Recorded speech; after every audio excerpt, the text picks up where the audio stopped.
I love dogs, and dogs love me. Don't bite me. Please don't bite me.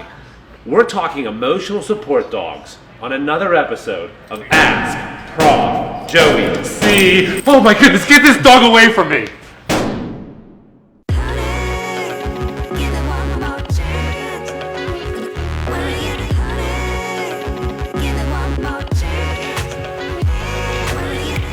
Ready? A lot of our tenants are coming to us and saying, hey, I have an emotional support dog or a service dog, and by law, you have to accept this animal into your apartment. And that is true, partially. These are new laws that are on the book, so a lot of case law is not out yet determining exactly what you have to do. There's a key difference between a service dog and an emotional support dog. A service dog has credentials, saying that it's trained to help someone with a disability do a specific act, whereas an emotional support dog can be just about anything. As a landlord, this is an important distinction, despite the law mentioning both service dogs and emotional support dogs as protected under the law. HUD and the Fair Housing Act define a service dog as any dog that's trained to help someone who is diagnosed with a disability do normal things in their life, like seeing, like getting dressed, like waking up and getting out of bed, like getting prepared for work in the morning.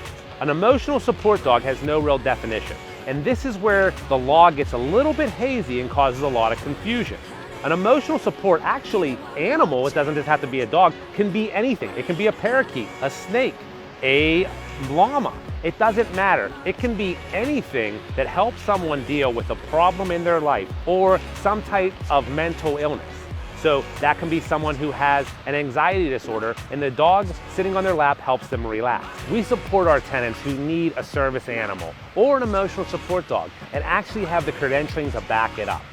But a lot of our tenants are leaning on this law and lying about if their animal is truly something they need for emotional support or service. There are many websites out there that you can print out a fake card saying that your dog has been qualified for as an emotional support animal. Please don't fall victim to these cards. In order to have the animal, they have to produce proof from their provider that this animal is needed for their disability. And a beginning step with any tenant is screening. And we're going to talk about that in our next upcoming video.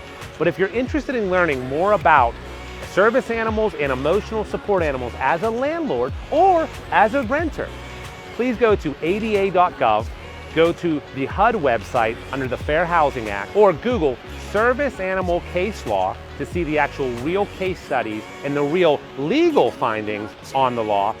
We found a lot of great information on nolo.com, NOLO.com, on a question and answer forum that discusses all different legal matters. So check that out. Sit, Murph. Murph, this is your big, this is going to make or break you. All right? This is going to make or break your career. Okay? All ready? Ready. What's the name, Murph? Murphy. All right.